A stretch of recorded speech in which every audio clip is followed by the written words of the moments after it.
Today, we mourn the loss of some of the world's brightest lights. Last night, a plane and a helicopter collided over the Potomac River in DC, carrying champion ice skaters. We're going to remember them here in this video, as well as cover two similar accidents over the last century. But first, please take a moment to hit like, subscribe, comment, and share. Don't forget to hit that notification bell, and if you find it in your heart to do so, please donate. Passengers on board American Airlines Flight 5342 were in great spirits after performing amazing feats on ice to the joy of onlookers. This return flight would never touch down at its intended destination.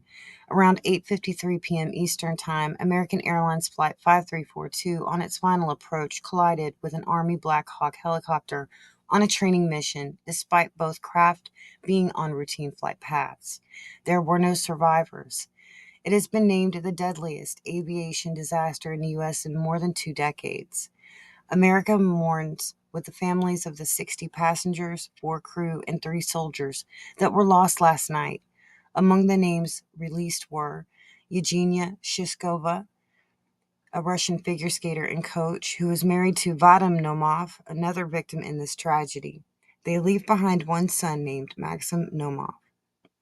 Jinahan and mother Jinhan, Spencer Lane, and his mother Christine Lane. It is expected that the names of more skaters with parents and coaches are still to be announced. President Trump commented on this devastating event, saying this was a dark and excruciating night in our nation's capital and in our nation's history. While we wait for answers, we are reminded that this kind of tragedy has taken place more than once before. On February 15th, 1961, International Flight Sabina 548 was scheduled to touch down at Brussels Airport. Like the tragedy that happened last night, the Boeing 707 crashed on its final approach. All 72 passengers were lost. Among them were 18 talented ice skaters, 16 coaches, officials, judges, and family.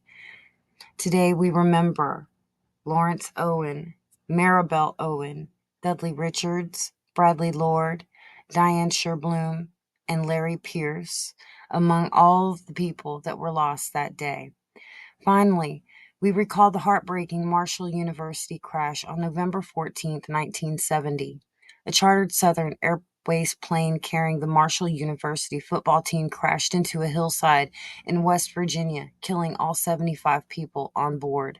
The crash was the worst sports related air tragedy in U.S. history until now. A well known film named We Are Marshall was produced in honor of this disaster. The town was so completely heartbroken that it almost cut the football athletics program altogether. It highlights both the tragedy and the strength of an entire town struggling to pull themselves back together again. We don't know why God decided to take all of these souls home to Him last night, but we know that His love is sufficient for them in ways we never could, and sufficient unto us in our time of need. Blessed are those that mourn, for they shall be comforted. Matthew 5:4. God has some of the best parts of the world we live in, and this loss is felt around the world.